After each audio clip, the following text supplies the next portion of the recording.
എല്ലാവർക്കും പോപ്പിൻസിന്റെ ഒരു പുത്തൻ എപ്പിസോഡിലേക്ക് സ്വാഗതം. 3-4 മാസം കൊണ്ട് ലോകത്തെ തന്നെ ഭീതിയിലാഴ്ത്തിയ ഒന്നായിരുന്നു കൊറോണ വൈറസ്. ഈ കൊറോണ വൈറസിന്റെ വ്യാപനത്തിൽ നമ്മളെ എല്ലാവരെയും സംരക്ഷിക്കാനും നമ്മളെ പരിപാലിക്കാനുമായി മുന്നിൽ നിന്ന കുറെ വ്യക്തിത്വങ്ങളുണ്ട്, കുറെ വിഭാഗങ്ങളുണ്ട്. നിയമപാലകർ, ആരോഗ്യ പ്രവർത്തകർ, സന്നദ്ധ പ്രവർത്തകർ, മാധ്യമ പ്രവർത്തകർ, ഇവരെ എല്ലാവരെയും നാം ഓർക്കേണ്ടതുണ്ട്. ഇതിൽ എല്ലാം തന്നെ ഏറ്റവും പ്രധാനപ്പെട്ട ഒരു വിഭാഗമുണ്ട്, KSRTC ജീവനക്കാർ.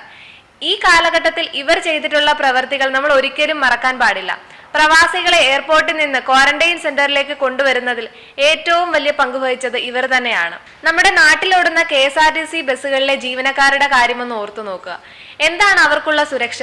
ഒരു സുരക്ഷാ മാനദണ്ഡങ്ങളും മുന്നിൽ കാണാതെയാണ് അവർ യാത്ര ചെയ്യുന്നത്. ഇത്ര ലിമിറ്റിനുള്ളിലുള്ള ആളുകൾ മാത്രമേ KSRTC ബസ്സുകളിൽ കയറൂ എന്ന് പറയുന്നുണ്ടെങ്കിലും ഏറ്റവും കൂടുതൽ ആളുകളുമായി സമ്പർക്കം പുലർത്തുന്നതും ഇവർ തന്നെയാണ്.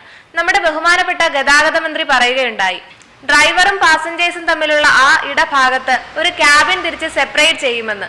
അങ്ങനെ ഉണ്ടായാൽ ഡ്രൈവേഴ്സിന് ഒരു പ്രശ്നവും ഉണ്ടാകുകയില്ല, അവരുടെ സുരക്ഷ ഏറ്റവും മികച്ചതായി മുന്നോട്ട് പോകുമെന്ന്. പക്ഷേ കണ്ടക്ടർമാരുടെ കാര്യമോ? അവരാണ് ഏറ്റവും കൂടുതൽ ആളുകളുമായി സമ്പർക്കം പുലർത്തുന്നത്. അവർക്ക് എന്ത് സുരക്ഷയാണ് നമുക്ക് നൽകാൻ സാധിക്കുക? ഇത്രയും പറയുമ്പോൾ മറ്റൊരു കാര്യം കൂടി പറയാതിരിക്കാൻ വയ്യ. കഴിഞ്ഞ ദിവസങ്ങളിൽ എയർപോർട്ടിൽ നിന്ന് പ്രവാസികളുമായി കേരളത്തിന്റെ വിവിധ ഭാഗങ്ങളിലേക്ക് എത്തിയ KSRTC ബസ്സുകൾ. ഈ ബസ്സുകളിൽ പ്രവാസികളെ ലക്ഷ്യസ്ഥാനത്ത് എത്തിച്ചതിന് ശേഷം ക്ലീനിങ്ങിനായി കൊണ്ടുചെന്നപ്പോൾ കണ്ടിട്ടുള്ള കാഴ്ച വളരെ ശോചനീയമാണ്. 2-3 ദിവസം കൊണ്ട് അതിന്റെ ചിത്രങ്ങൾ സോഷ്യൽ മീഡിയയിൽ പ്രചരിക്കുന്നുണ്ട്. എന്താണ് അതിന്റെ അവസ്ഥ? നിങ്ങളുടെ ജീവൻ രക്ഷിക്കാൻ വേണ്ടിയാണ് കേന്ദ്ര സർക്കാരുകൾ നിങ്ങളെ നാട്ടിലേക്ക് എത്തിച്ചത്. പക്ഷെ നിങ്ങൾ എന്താണ് അവരോട് തിരിച്ചു ചെയ്തത്? ഈ ബസ്സുകളിലെ കാഴ്ചകൾ കൊണ്ട് തന്നെ അത് മനസ്സിലാകും. നിങ്ങൾ ഉപയോഗിച്ച മാസ്കുകൾ, നിങ്ങൾ കുടിച്ചു തീർത്ത വെള്ളത്തിന്റെ കുപ്പികൾ, നിങ്ങൾ കഴിച്ച ആഹാരത്തിന്റെ അവശിഷ്ടങ്ങൾ, ഇവയെല്ലാം ബസ്സുകളിൽ വലിച്ചെറിഞ്ഞ രീതിയിലായിരുന്നു. എന്ത് പ്രവൃത്തിയാണ് നിങ്ങൾ ഈ KSRTC ജീവനക്കാരോട് ചെയ്തത്?